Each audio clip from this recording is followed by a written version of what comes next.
আসসালামু আলাইকুম। চিকিৎসক নিয়োগে ৪৮তম বিশেষ বিসিএস এর পরীক্ষা ১৮ জুলাই। ৪৮তম বিশেষ বিসিএস লিখিত পরীক্ষা এমসিকিউ অনুষ্ঠিত হবে আগামী ১৮ জুলাই শুক্রবার।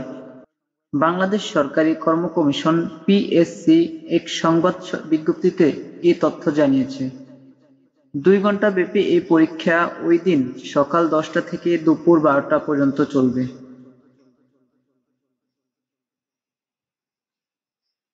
বিজ্ঞপ্তিতে জানানো হয়, পরীক্ষা হল, আসন বিন্যাস ও অন্যান্য গুরুত্বপূর্ণ নির্দেশনা যথাক্রমে পিএসসির ওয়েবসাইট www.bpsc.gov.bd এবং টেলিটক বাংলাদেশ লিমিটেড ওয়েবসাইটে প্রকাশ করা হবে।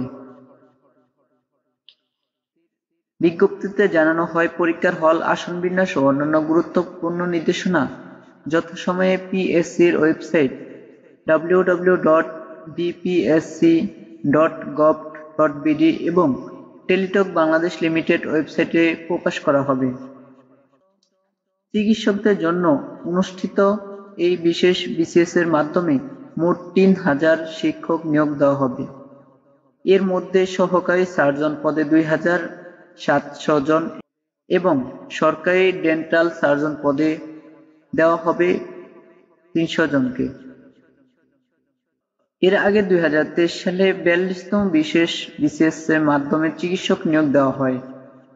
বিশেষ বিসিএস এর আওতায় ৩৯তম ও ৪২তম বিসিএস এ প্রায় ৯,০০০ শিক্ষক নিয়োগ পেয়েছিলেন। ৪৮তম বিসিএস এ অংশগ্রহণের জন্য অনলাইনে আবেদন ফি ও জমাদানের সময়সীমা ছিল ১ জুন সকাল ১০টা থেকে ২৫ জুন সন্ধ্যা ৬টা পর্যন্ত। যে কাঠামোতে হবে পরীক্ষা। বিশেষ বিসিএস এর লিখিত পরীক্ষা হবে মোট ৩০০ নম্বরে। এর মধ্যে ২০০ নম্বরের পরীক্ষা হবে এমসিকিউ পদ্ধতিতে এবং ১০০ নম্বর বরাদ্দ থাকবে মৌখিক পরীক্ষার জন্য। এমসিকিউ পরীক্ষায় প্রার্থীরা ২টি ভাগে পরীক্ষা দেবেন। পেশাগত বিষয় থাকবে ১০০ নম্বর আর সাধারণ বিষয় থাকবে বাকি ১০০ নম্বর। সাধারণ বিষয়ের নম্বর বন্টন হলো: বাংলা ২০, ইংরেজি ২০, বাংলাদেশ বিষয়াবলী ২০, আন্তর্জাতিক বিষয়াবলী ২০, গাণিতিক যুক্তি ১০ ও মানসিক দক্ষতা ১০ নম্বর। এই পরীক্ষা ২ ঘণ্টা অনুষ্ঠিত হবে। প্রতিটি সঠিক উত্তরের জন্য ১ নম্বর এবং ভুল উত্তরের জন্য ০.৫০ নম্বর কাটা হবে। আর মৌখিক পরীক্ষায় উত্তীর্ণ হতে প্রার্থীকে অন্তত ৫০ নম্বর পেতে হবে।